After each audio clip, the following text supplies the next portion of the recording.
Well, when the pandemic began earlier this year, more than 1 million households were just one emergency away from financial ruin. But there are always people to help. Camuso-Stall of the United Way of Greater Toledo joins us to look at some of these startling numbers and ways that we can help the good of our entire community. Good morning. Thank you so much for joining us today. Yeah, good morning. Thanks for having me on. Absolutely. So you guys just got the results back from an ALICE report. Explain what exactly that is.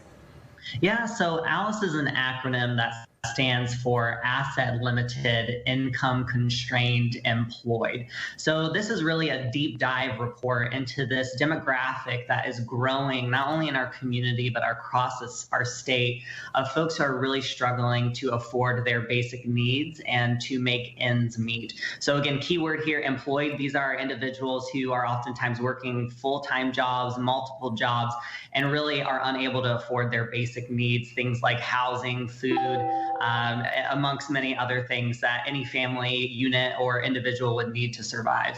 And these are folks who really are kind of the backbone of our communities too, right?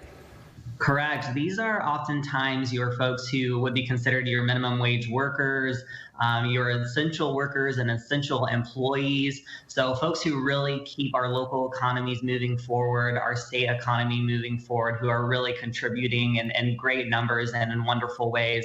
So it's really concerning to see such large and vast amount of individuals and family units really struggling right now. Yeah, when we're looking at the numbers, as you said, 2018, there's 4.7 million households in Ohio. More than 1.1 million of those are ALICE here, as you say. So that is a significant number. And this is 2018. So we're kind of bracing for what could potentially really be a tough situation ahead here now that we're in this pandemic.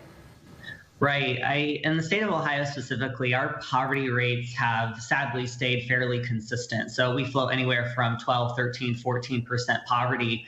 But again, this larger demographic known as ALICE is substantially growing. And this demographic has been growing. So people who are working that are unable to afford their basic needs or are one financial disaster away from complete financial ruin.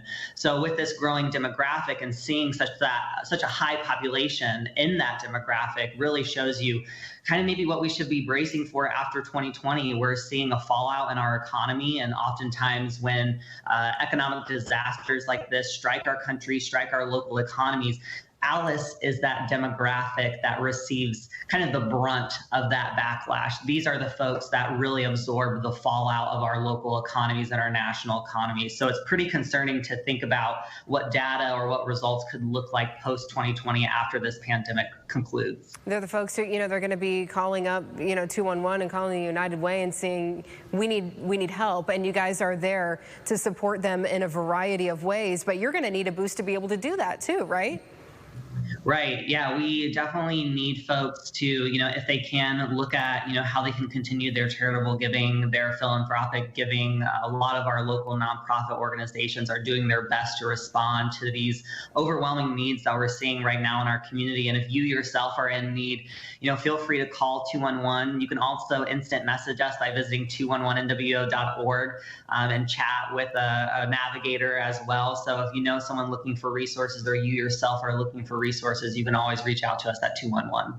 In the meantime, you guys are obviously still helping the community and community members going through some difficult times right now during layoffs and what we're experiencing here with the pandemic. So if people want to help give back right now, how can they do that?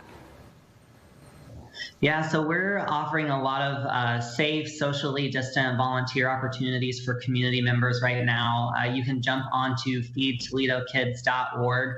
That'll show you some snack bag builds that we're doing for kids here locally. We also have a lot of other volunteer opportunities that we're listing from local community organizations who are offering food to the community or specialized projects for folks in need right now.